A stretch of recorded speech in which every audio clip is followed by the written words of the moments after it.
Hello, my friends. Welcome back to the Morning Mindset. You have found the daily devotional podcast. That is just a 6-minute shot to your soul to help you get your mind aligned with the truth of God for this day. We're just focusing on today because it is the day the Lord has made, and we will rejoice and be glad in it. Today, we're going to be looking at Matthew chapter 5, verse number 4. This is often referred to as the Sermon on the Mount, and we are in the beginning part of that sermon, which is referred to as the Beatitudes, the blessed are statements. We're going to get to that in just a moment, but I want to ask you, would you consider here at the beginning of 2023 to tell somebody about the Morning Mindset? You could just real quickly pause this episode, use the sharing functionality in your podcast player, whether that's Spotify, Apple Podcasts, whatever, and share that link with someone else via text or social media or email. You can help us spread the word about the Morning Mindset and make an eternal difference in the lives of those you love. All right, today we're looking at Matthew 5, verse number 4.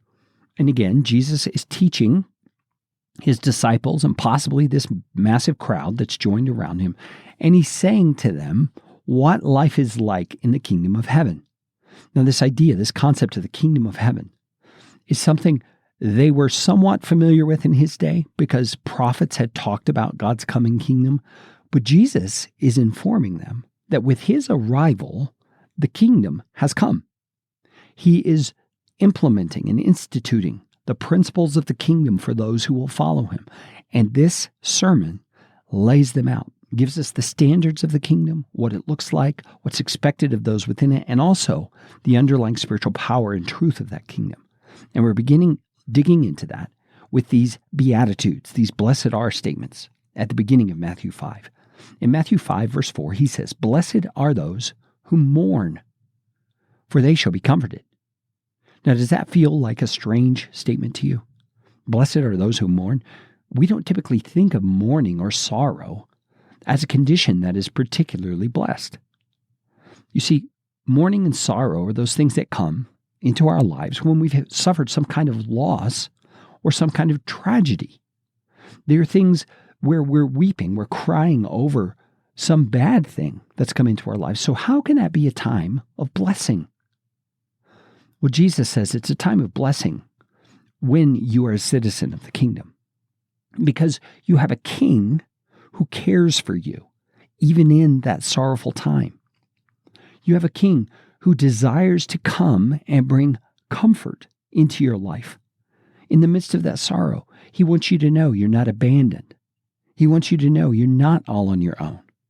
He wants you to know that even the loss that you've experienced, however massive a void it may leave in your life, you still have the strength and the comfort and the blessing and the reality of his presence in your life and of your citizenship in his kingdom. Friends, we need to learn not to be afraid of sorrow, not to be afraid of mourning, and not to let that mourning and that sorrow drive us to a place of despair where we think we are all alone and no one in the world has ever experienced what we're going through right at that moment. Friends, those are all lies that the enemy of our souls tries to get us to believe so that we will be ineffective as kingdom citizens and as servants of our King. So, friends, I want to ask you, did you experience some sorrows in 2022? Perhaps you're experiencing some right now as 2023 is beginning. And are those sorrows threatening to drag you down, to bring you to that place where your mourning kind of becomes your identity, and it causes you to think this is just your lot in life, and this is how things are going to be, and sorrow is going to be the way things are? Friends, I want to encourage you today, lift your eyes. Lift your eyes to see your King, Jesus, who is promising you as one who has faith in him, he will be with you to comfort you. And the blessing of his comfort and his presence will be with you, even in your time of mourning and sorrow. Friends, being a citizen of the kingdom means we have a king who loves us, who cares for us, and who brings his comfort into our lives. Lord Jesus, I want to pray for my brothers and my sisters who are undergoing sorrow right at this moment. Those who are immersed in it, those who have had some devastation or some loss in their lives. Lord, I ask you Be present in your great comforting role as King of the kingdom of heaven, and cause them to see that you are there, walking alongside them, giving them your strength, providing for them everything they need for life and for godliness, even in this time of loss. Lord, bless their sorrow, bless their time of mourning, and enable them to rest in you and to have faith in you more strong and powerful than they've ever had before.